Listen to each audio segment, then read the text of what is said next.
Welcome back, everyone. This is your next lecture. We have it posted here as Lecture 5B, just to help keep things in order for you, make it easy for you to access what you need to access during the time that you need to access it.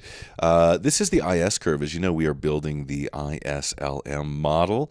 And in the last lecture, we built the LM model out of Keynes's theory of liquidity and the money market. So now we're going to build the IS curve. If you've had intermediate macro, you've probably seen this. If you haven't, it's new to you. I'll try to present it to you in the most efficient fashion possible. We'll try to only preserve the details that we're going to need for discussion in this class. And again, just a word of caution, or a word of advice, actually. Do put in some time on the ISLM curve learning it, because it will form a rubric by which we have conversations later. So if you want to understand those later conversations, you don't want to be backtracking in your notes to be thinking, well, what is the IS curve again? You want to be up to speed. So spend a little bit of time going through this stuff. First, we're going to build the foundations of the understanding of the circular flow model, kind of the intuitions of it, and that'll build our IS curve. We'll also go into investment demand, and we'll learn about the investment demand function. It's essential for building our IS curve. And also, we'll discuss the role of the government through fiscal policy in impacting the IS schedule, together with some other factors, including things like the exchange rate, which we've been focusing on a lot in this class. So let's start with the circular flow model. The circular flow model brings in a simplification of the macro economy, and we're really just reducing the participants in the economy to two simplified groups: firms and households. These two agents or entities interact with each other in markets, and so there are actually two markets that firms and households interact with each other in. One is the product market, and that's what we'll think of as being kind of the IS equilibrium market. And the other is the factors of production market, where all of the inputs into the productive process are required. These inputs into the productive process, generally speaking, are aggregated into three different categories. Things like land, or you can think of that as natural resources if you'd like. Obviously, labor you need in order to produce goods and services, and also capital, physical capital in order to produce goods and services. So what do firms do? At the most simple, firms produce output. And we refer to output as GDP, the total market value of all currently produced goods and services. And we indicate GDP or output with the variable Y. So firms are producing all of the output that goes to the product market and eventually goes to, households and other consumption entities. Of course, to produce output, you need real things. You need real things to produce real things. And so the ultimate determination of how many real things you can produce comes from how many inputs that you have. And so we have our inputs of land, labor, and capital. These, of course, come from households. So households will supply labor, they'll supply natural resources, and they'll supply capital to firms, which then transform that into GDP. Now, once this output is sold at a price, right, so you need the output and the price, you determine the magnitude of revenue generated from production. So all those goods get sold at some price. Firms take in revenue. Firms then pay out all of that revenue in the form of some remuneration to an input. For labor, people get rewarded with wages. For land, they get rewarded with rents. And for supplying capital, they get rewarded to profit. Nothing is assumed to be left in the firm.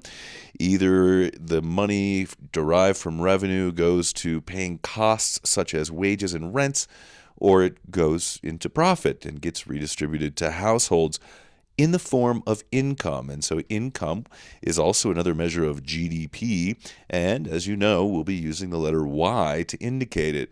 The idea here is that the value of output, GDP, is equal to the value of income, GDP. So on the other side of every sale is an income, and those two will be equivalent flows, and that's why we use the letter Y interchangeably for both of them. And in this class, as we start talking about Y, Sometimes I'll say, well, this is output, output's increasing, decreasing, and sometimes I will say, well, income is rising or falling. And each time that I say that, I'll be moving Y on a graph. So do keep in mind that mathematically they are equivalent concepts at the macroeconomic level.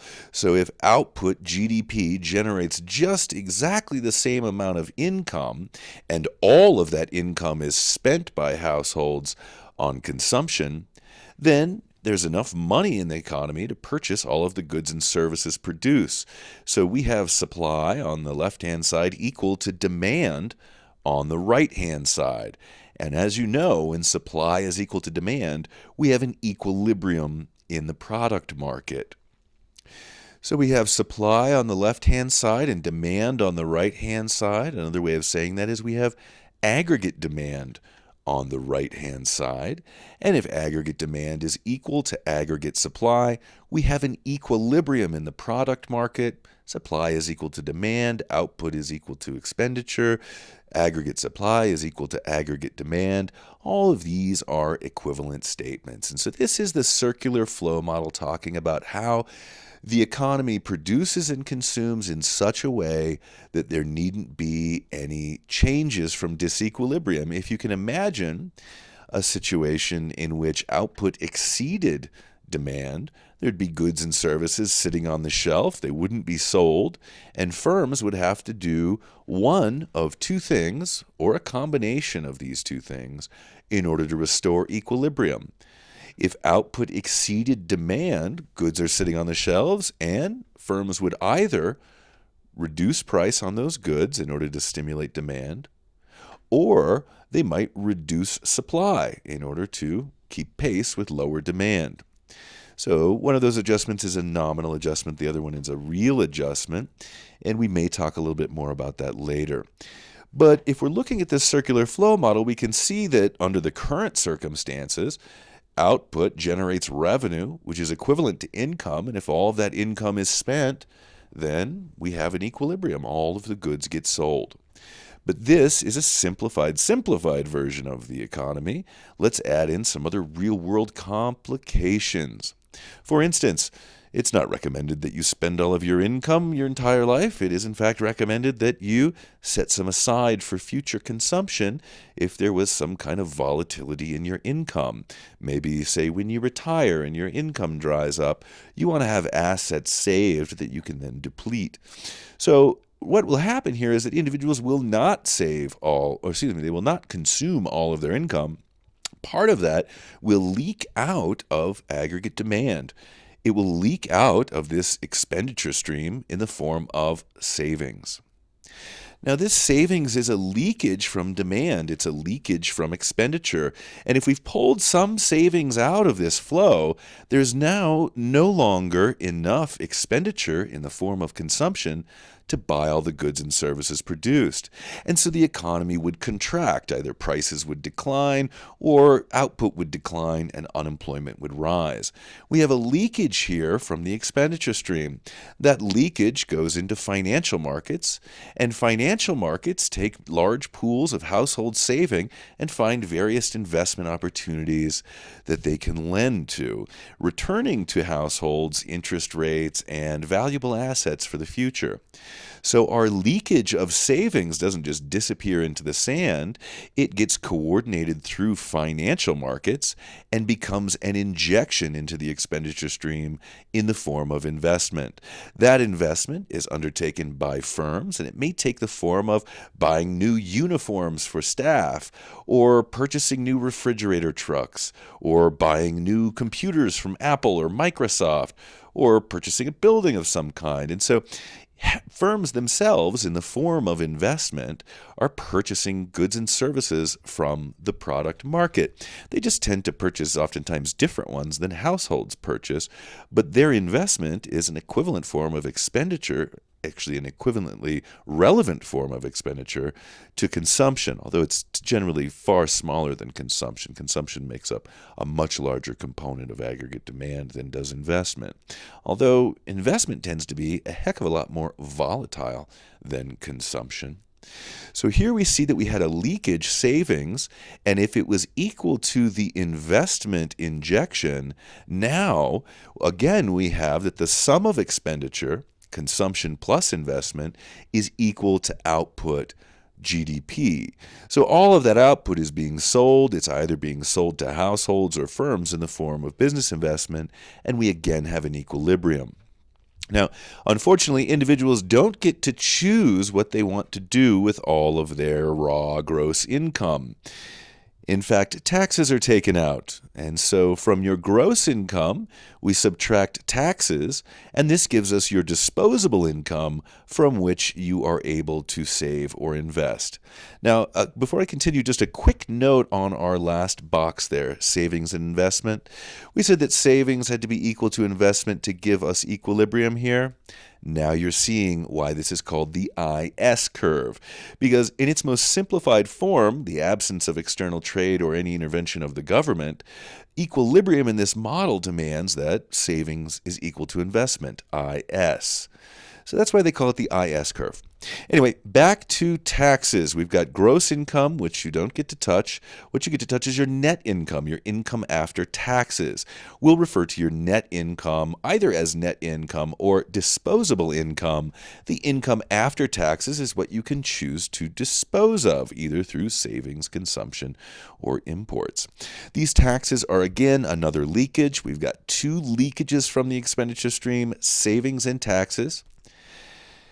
Taxes go into governments, and governments use that for what we call government expenditure, government purchases, maybe hiring individuals, contractors to build a new road or a bridge, maybe buying new uniforms for the military, maybe purchasing healthcare services for their citizens, or maybe buying military armaments. Anyway, government purchases flow back into the product market and are another form of expenditure, just like consumption and investment. They're another form of demand. So here so far, we have three different players that are part of the overall aggregate demand. Households will contribute to overall aggregate demand. Businesses in the form of investment will contribute to overall aggregate demand, and governments in the form of government expenditure will also contribute to aggregate demand. We have two leakages from the expenditure stream, savings and taxes, and we have two injections into the expenditure stream, investment and government purchases. And if all of these balance out, again, we have all of the goods being sold. Output is equal to expenditure. Output is equal to demand, and we have equilibrium in the product market.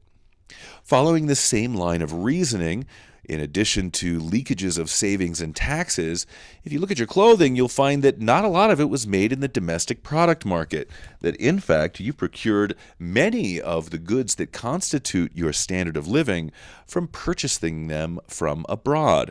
Now, why would you do this? You would purchase them from abroad because you found them to be cheaper, which allows you to buy more goods and services than you otherwise would be able to.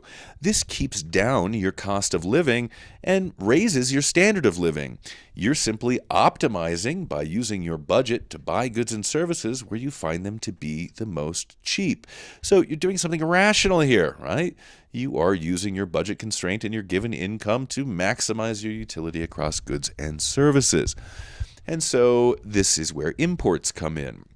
Imports are a leakage from the domestic expenditure stream because that's money being spent on another country's expenditure stream. Luckily, there are a whole host of foreign transactions, and there's a countervailing injection into the expenditure stream. Foreigners also buy our exports, and that contributes to demand for our domestic product. So now we have three leakages, savings, taxes, and imports, and three injections, investment, government purchases, and exports. Altogether, this describes equilibrium in the product market and is a very useful framework for understanding things like fiscal policy, which we'll find in that government box, exchange rate movements and real exchange rate movements that we'll find in that foreign transactions box, investors and investor expectations, investment booms and busts, which we'll find in that financial markets box. So we can talk about a lot of macroeconomic phenomenon with this simple model. I introduced students to this model in 101, which is Principles of Macro. I do it for them again in 201, which is Macroeconomic Analysis or Intermediate Macro. And I find that even in this 204 class, which is a relatively advanced class for fairly ambitious students, that it also is a fundamental necessity as it grounds students' understanding of macroeconomics in a very simple, easy to remember fashion. So again, let's look at overall equilibrium. I'll show you two different mathematical conditions for that equilibrium, and I think you'll find them to be rather intuitive. The first one, or the first mathematical criteria for our equilibrium, is that output equals expenditure, or aggregate supply is equal to aggregate demand. Our forms of aggregate demand are not just households buying goods and services, but any entity buying goods and services. We have household consumption, business investment, government expenditure, and also net exports with the rest of the world. Our second equilibrium condition is that the leakages are equal to the injections. Overall, the balance of leakages, savings and taxes and imports has to be balanced out by injections, investment, government expenditure, and exports. Now, it might be the case that savings is less than investment, but then it had better be the case that taxes are greater than government expenditure or imports exceed exports in order to balance that out. Now, we may come back to this equation a little bit later on. It's a great way of discussing international balance, current accounts, and financial accounts. In fact, we looked at it a few lectures ago. But now you see where it comes from. Very good. Let's take a deeper dive into this IS model and this product market equilibrium by diving not into supply, although we could do that. Instead, we're going to dive into demand or aggregate expenditure, C plus I plus G plus net exports. Let's start with household consumption. Now, household consumption is typically driven by rational thinking as individuals try to maximize their utility through time. So you don't want to spend all your money on goods and services today because, of course, you want to have money for when you retire and so on and so forth. So you'll be thinking about that lifelong smoothing out of consumption and maximization of utility given various interest rates and so on and so forth and the pleasure you get from goods and services. So all of that will be some kind of rational model that we can mathematically, articulate and discuss. And we won't do that in this class, although of course we would in a micro class or even in a macro class. But ultimately, consumption depends upon, well, of course, interest rates and everything else because you're either saving or consuming. But it also ultimately depends upon your disposable income. So we have your income after taxes that you can then decide if you want to consume with. And of course, if you have more income after taxes, you can increase your consumption or you can increase your savings, which makes more money available for investment. So, if taxes fall, that money makes it back into the expenditure stream either through rising consumption or an increase in investment since households save some of that tax cut. So right now we can see that if we're going to be discussing fiscal policy, taxes will be one of the variables that are included in fiscal policy and sort of the thread by which a change in taxes influences the expenditure stream is inside that C. It's inside that consumption because consumption is driven by disposable income. So C plus I plus G plus net exports, you don't see a T in there, and that's because it's embedded inside of the consumption function, embedded inside the C. But I want to note that now, so when we start talking about tax changes, you at least have a channel in your head through which you can, inject that into the actual equations that we are using. Investment. Businesses' decisions about investment we'll go into detail with after this slide, but investment will depend upon the cost of borrowing money relative to the profitability of various ventures. And so it will depend upon the interest rate. So inside the I there, of course, is movements of the interest rate. Changes in R will change values of I. And we'll talk about exactly that relationship next up. Before we do so, let's finish with the expenditure function. Government purchases, we're not going to assume anything about the government. Different governments have different spending priorities based off of their mandates and who is in power. And so there's not really one economic theory that covers all government behaviors in the way that there are economic theories that cover investment behaviors and consumption behaviors regardless of the nation where the individual is located. So government purchases, we're not going to try to explain as a general theory of their behavior. Instead, we're going to note that, of course, government purchases depend upon exogenous government decisions. These things will be determined by, say Congress or whatever the entity is in your country that is the equivalent, what determines budgetary decisions. So we'll leave government purchases as exogenous.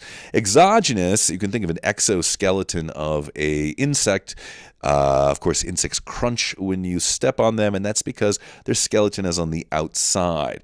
What exogenous is meaning here is that government purchases, the value of a variable, is determined outside of the model. Now, investment will be determined inside the model because interest rates will change it. Consumption will be developed inside the model because, of course, income and taxes will be operating inside the model. But government purchases will be assumed to be exogenous. Taxes will also assumed to be exogenous, just part of the budgeting decisions of a government. Net exports, this is, of course, exports minus imports. There are two players involved here. Foreigners thinking about buying our goods, so exports will depend upon their income and their utility optimization, the exchange rate they face, and their domestic prices.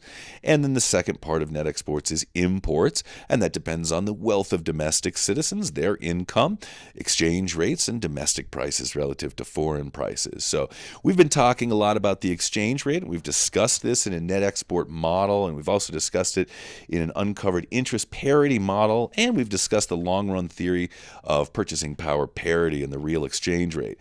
So I just want to note that all of that discussion about the exchange rate is going to come into our discussion of the IS curve through the IS curve. So when we start talking about exchange rates moving, you can immediately go, oh, that's not something that impacts the LM curve. That's something that impacts the IS curve, which is why we note it for you here in this slide. So these are your components of expenditure and just a few of the basic things that you'd want to know about them. Fiscal policy is found in G and T. Consumption depends upon disposable income, and investment will depend on other things and also the interest rate. Now, let's take a dive deeper into the investment function because, as you know, in this class, we're taking a very financialized view of global economic crisis and development. So we want to be able to have a good view into investment decisions, interest rates, and so on and so forth.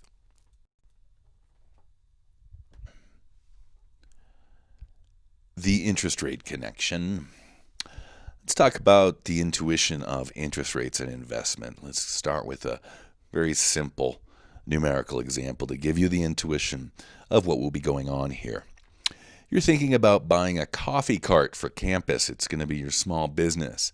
And you expect that you're going to be able to bring in revenues equivalent to $1,100 this year. Now, you don't have any money, so you're going to need to borrow the money to buy the coffee cart, and the coffee cart will cost you $1,000 to purchase. If you borrow the money, nobody's going to loan it to you for free, so you're going to have to pay an interest rate on it, and right now the interest rate that's being demanded for that loan is 5%. Is this a good idea or is it a bad idea? This is a good idea. It's a good investment, right? At the end of the year, you'll have to pay 5% on your loan, so you'll owe the bank $1,050, but you will have earned $1,100, and so you'll walk away with $50 of profit. That is net present value in the jargon of corporate finance and money and banking. You're walking away with a profit. Now, you're a profit-maximizing individual, so if there's profit out there, you want to snatch it up, and what you would do is undertake this investment because the expected return on the investment was greater than the interest rate or the cost of borrowing capital. is the investment is still a good idea if interest rates were to climb from 5% to 15%. No, the cost of capital will now exceed your expected return. You will owe the bank $1,150 at the end of the year and have earned only $1,100, and so you will take a loss of $50. This is a bad idea because the cost of capital exceeds what's happening with your expected revenues. So, as you can see here, it's all about looking at the cost of investment relative to the benefit of investment. And if the benefit of investment exceeds or is equal to the cost of investment, then there's profit there, and investors will take advantage of it. So this is for one example, like a coffee cart, but if you were in a big corporation, you might be asking your analysts and your consultants to assess a whole myriad of different possible investment projects. And for the economy as a whole, there will be many, many, many individuals out there looking at many, many, many different investment opportunities, some of which have higher expected rates of return than others. And so when we draw our investment demand curve, we'll note that it will be downward sloping because as the interest rate climbs, you no longer find it feasible to invest in your coffee cart. And that investment demand curve will really be a horizontal layout of all these possible business investments ranked from highest expected revenue to lowest expected revenue, right? So we might have a very lucrative investment idea at point A, and then an investment idea at point B that's expected to return much lower revenues. Which one of these will we undertake? Well, if the interest rate is R naught, only the revenues from A will be sufficient to cover our cost of capital, and we won't invest in B or any of the projects lined up in between A and B on that descending line of expected revenues. As the interest rate declines, we would start undertaking those projects between A and B, and as the interest rate reached R1, we would undertake investments all the way up to B. So all of the investment from the origin to I1 would find financing and would be undertaken at interest rate R1. This is why you have a downward sloping investment demand function. Connects that movement in the interest rate to movements in investment. So as the interest rate falls, investment rises. As the interest rate rises, investment falls. Here, there's a negative relationship between investment and the interest rate, hence the negative slope of the curve, right? As one goes down, the other goes up, is what's going on here. Investment is negatively related to the interest rate. Lower interest rates generate increased amounts of investment expenditure, which in turn generate additional output. So this is the basics between the connection between the interest rate and the level of investment. As R goes down, I goes up, and as more investment is undertaken, of course, there is more output needing to be produced.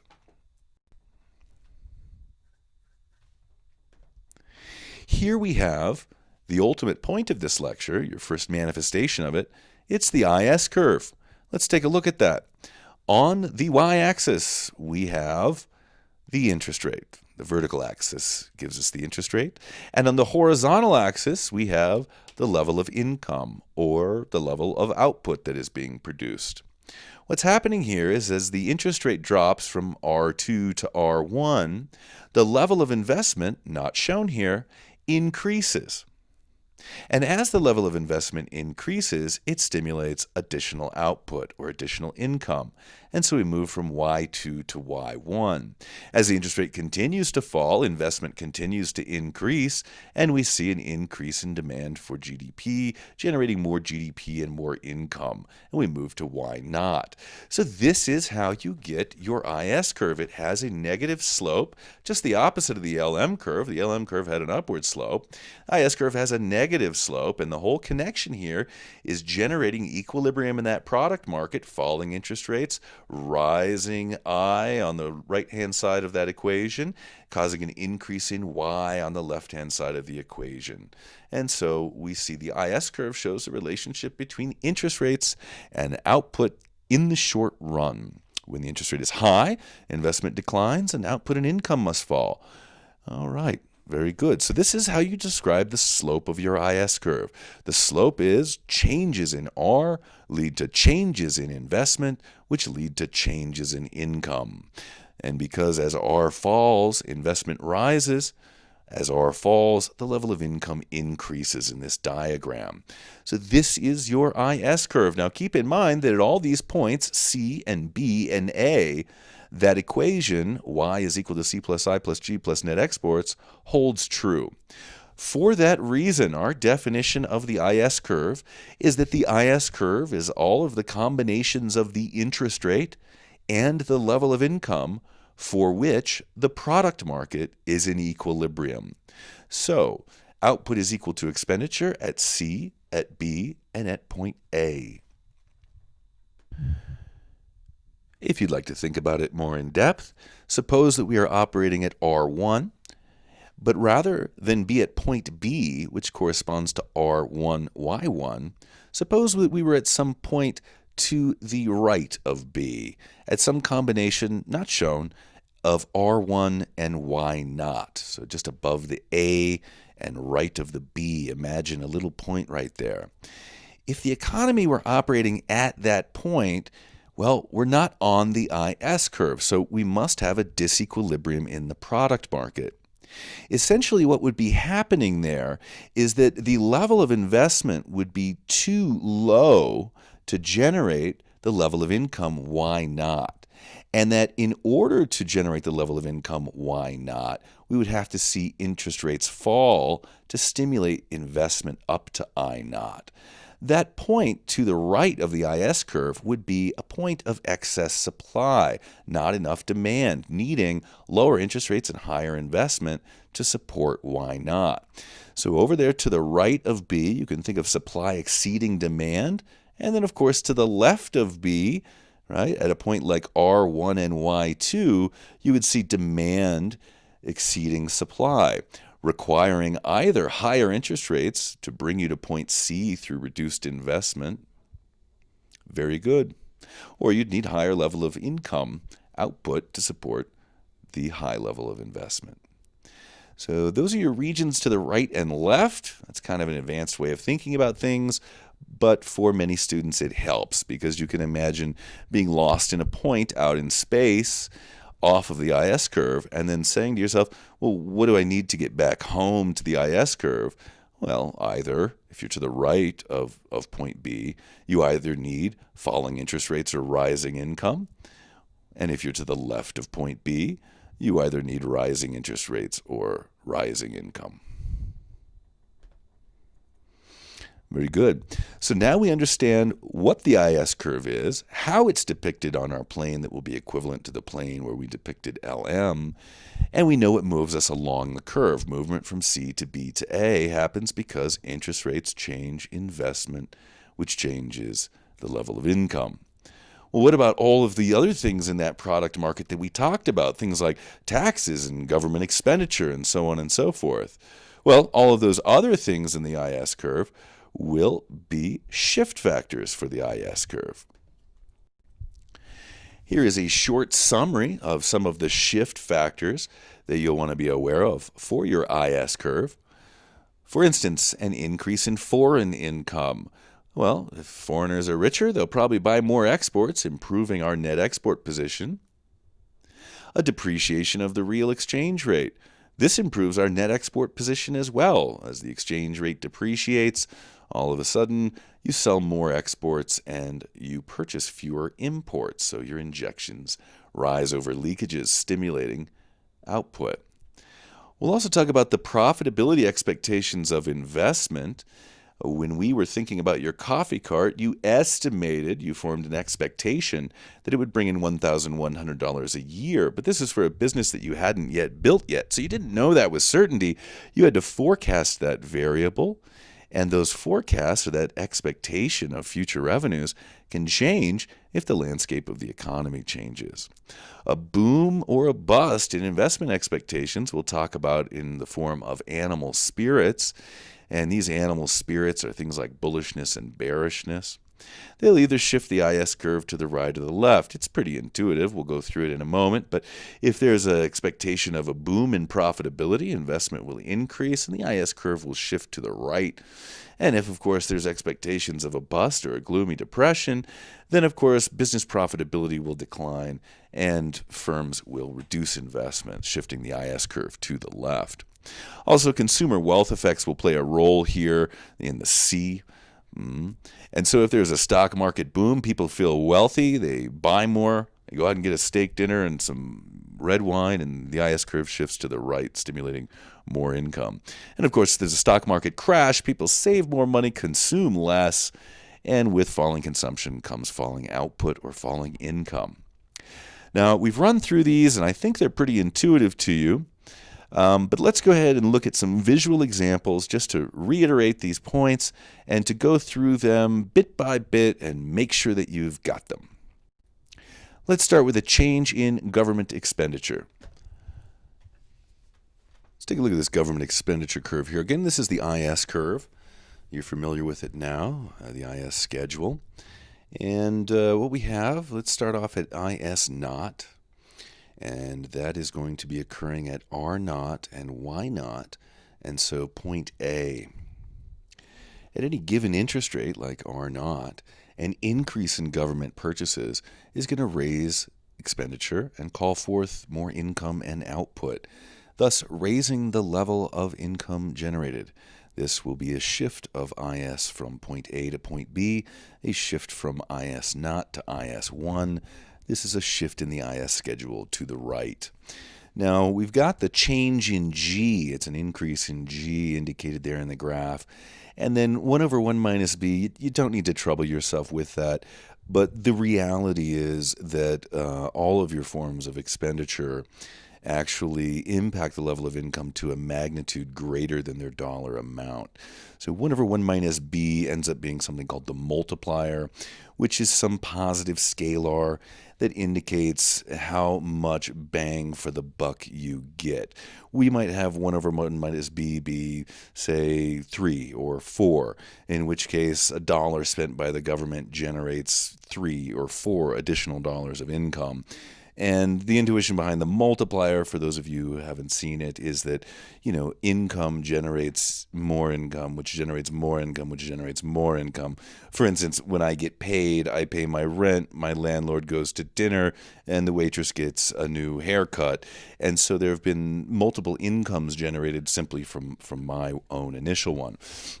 And the logic is the same here. If the government, purchases a new aircraft from Lockheed Martin pays its employees, and its employees support local businesses generating more income with their consumption. But we're not going to worry about multipliers or the size of multipliers right now. That is a nuance and detail that should be reserved for your intermediate macro class. What I want you to know is that an increase in G shifts the IS curve to the right. Now, the intuition is, of course, that a reduction in government purchases would shift the IS curve to the left, and that's exactly true. Let's look at a change in taxes. Again, let's start with IS naught at tax level T naught, and this is point A, occurring at interest rate R naught and Y naught. If taxes were to increase from T naught to T1, this would reduce disposable income. Y minus T would go down because the T is going up. This reduces the amount of money that individuals have available for the consumption, and of course consumption falls, and output and income must fall with that as well. Again, we have a multiplier. I won't discuss it here, but it's the negative B over 1 minus B. Similarly, if we were to reduce taxes, this would increase disposable income and shift IS to the right. So fiscal policy, you've just seen how fiscal policy impacts the IS curve.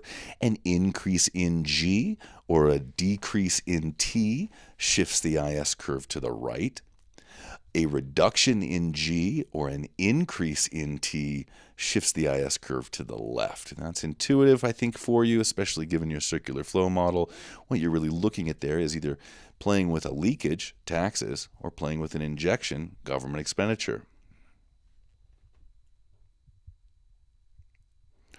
Fiscal policy variables, G and T, Well, we can think of these in terms of budget deficits. So if we were running a budget deficit, well, government expenditures would exceed taxes.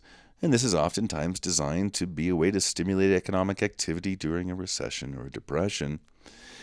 But if you're spending money that you haven't taken in taxes, where do you get it? Well, you're going to have to borrow it.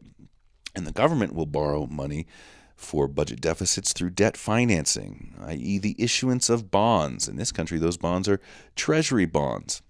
Now, if they can't find anybody to borrow money from as a last-ditch effort, well, they always have the option of printing money, assuming that they have a central bank.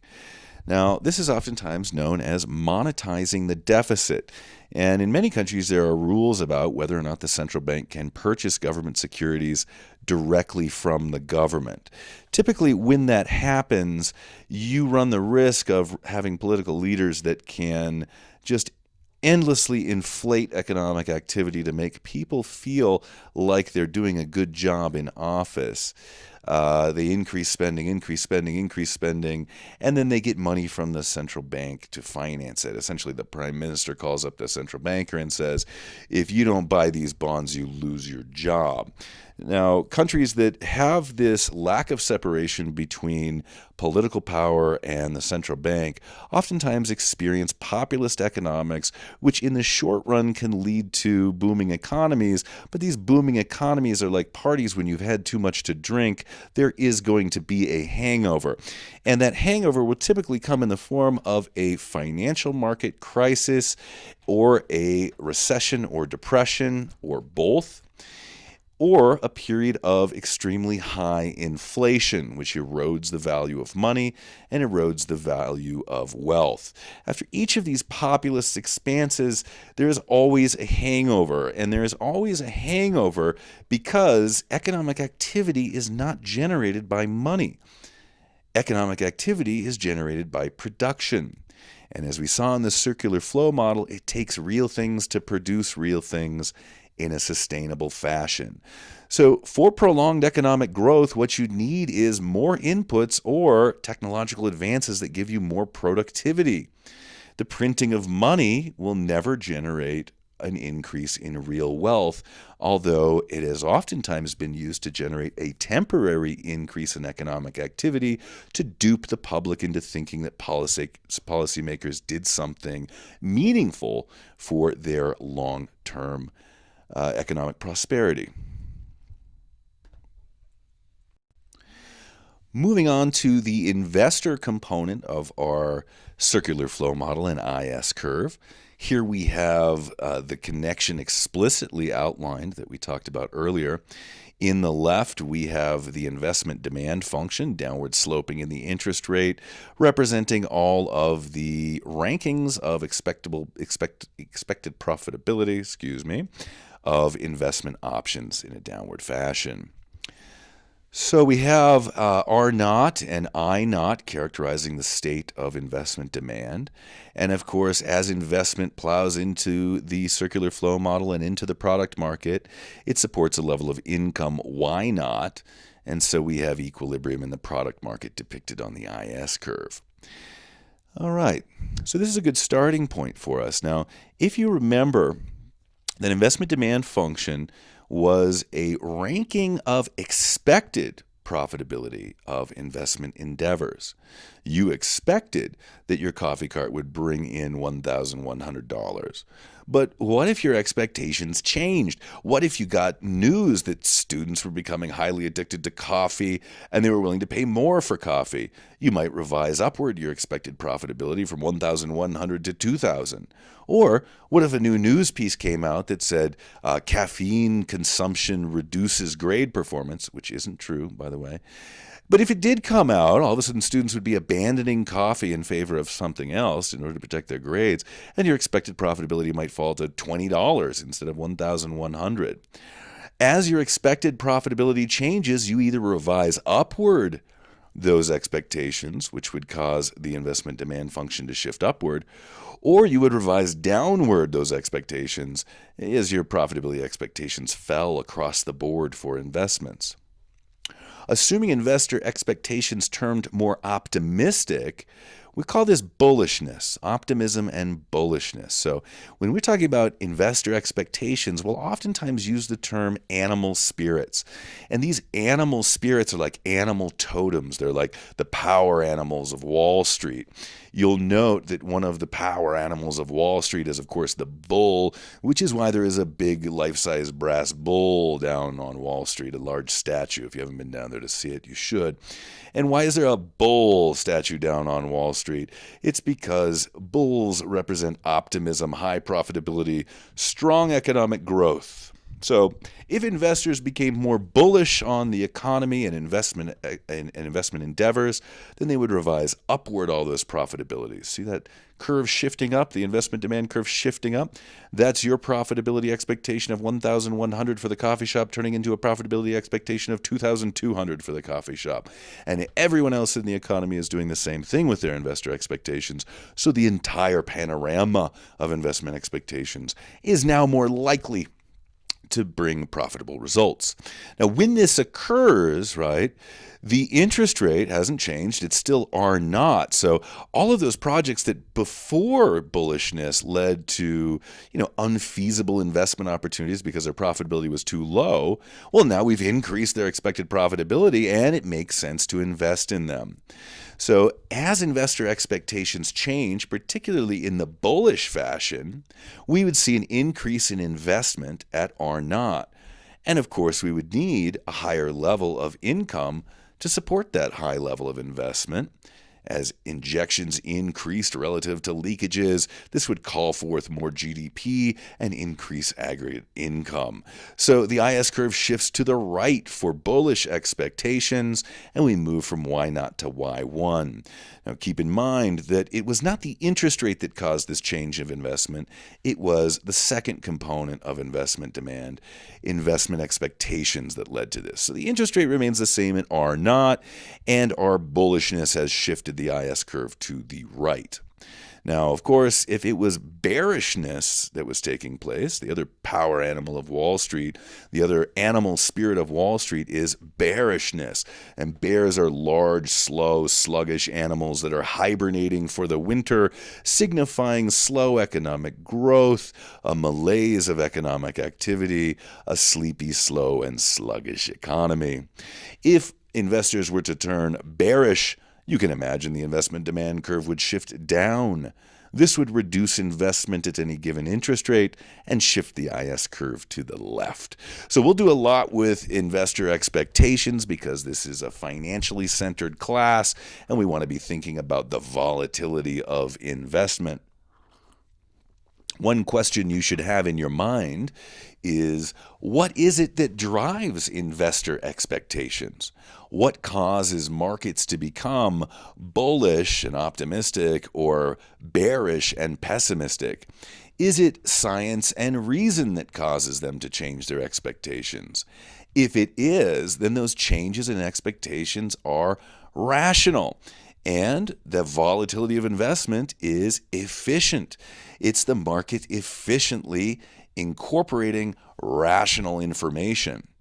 If, on the other hand, those optimistic and pessimistic swings are irrational, driven by herd behavior, driven by gut feelings and mysticism, driven by, irrational exuberance, as Alan Greenspan put it for the tech boom of 2000 and 2001, then the volatility of the investment schedule is not representing efficient rational thinking, and the market will not represent efficient or rational outcomes, meaning that the volatility of investment and the subsequent volatility on Main Street, changing levels of income from Y0 to Y1 and levels of unemployment with that, will be unnecessary volatility, inefficient volatility, that in the interest of maintaining efficiency should probably be quashed, likely in the form of some kind of regulation.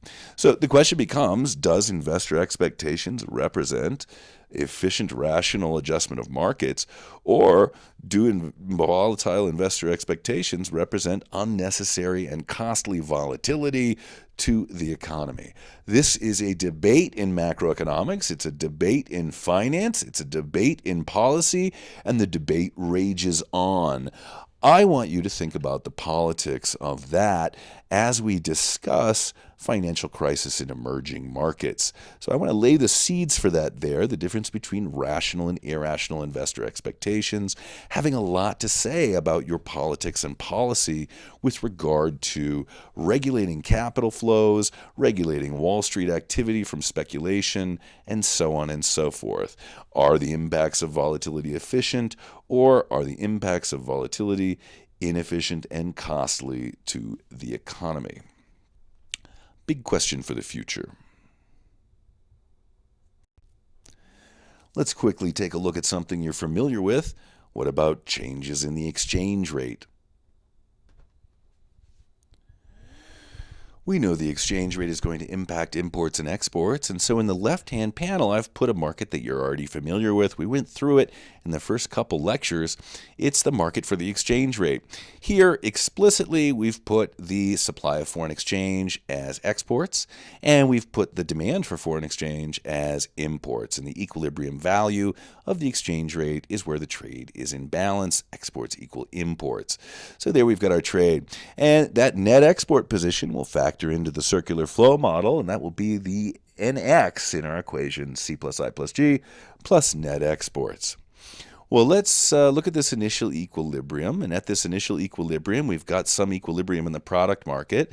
So over on the right-hand side, I've got the RIS curve. Do note that the horizontal axis matches up, but the vertical axis does not. You have the exchange rate on the left-hand panel, and you have the interest rate on the right-hand panel, so we don't draw a line between those, although these things are happening and adjusting in the economy simultaneously. Well, anyway, at that interest rate R0, we have a C+I+G+ net exports that supports a level of output Y0. Now, let's go ahead and assume a depreciation of the exchange rate.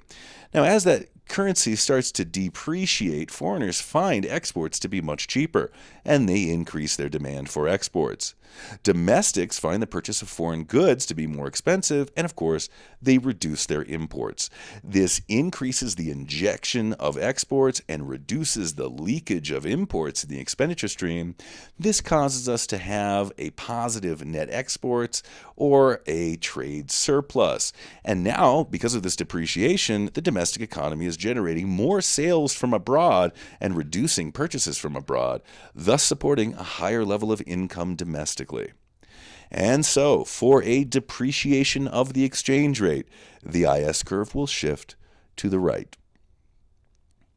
Do note that this all works in the opposite fashion if we were to assume an appreciation of the exchange rate. You can work through that on a piece of paper or reason through it. Of course, you'll realize that an appreciation of the exchange rates will increase imports, decrease exports, cause net exports to deteriorate, and reduce Y, causing the IS curve to shift to the left. Very good. A brief summary of the IS curve. I want you to be familiar with all of the shifts and the curve and the background in the circular flow model. It will pay you dividends in the future, not only in this class, but in other classes as well. The IS curve. The IS curve is the summary of the product market equilibrium. The IS curve depicts the relationship between the interest rate and the level of income, as is mediated by investment. The slope of the IS curve indicates the relationship between the interest rate, investment, and income. The IS curve shifts when other components of aggregate expenditure change. Fiscal policy movements, movements in the exchange rate, and movements in investor expectations will all be important shift factors for the IS curve, and we'll use them to discuss fiscal policy, capital flows, investor expectations, central bank policy on interest rates, and the like as we move forward. Thank you for taking the time to view this lecture. I hope you found it informative and meaningful for you. I also hope you found it to be an efficient transmission of some of the important economics that we are going to use as the foundation as we build more sophisticated conversations moving forward.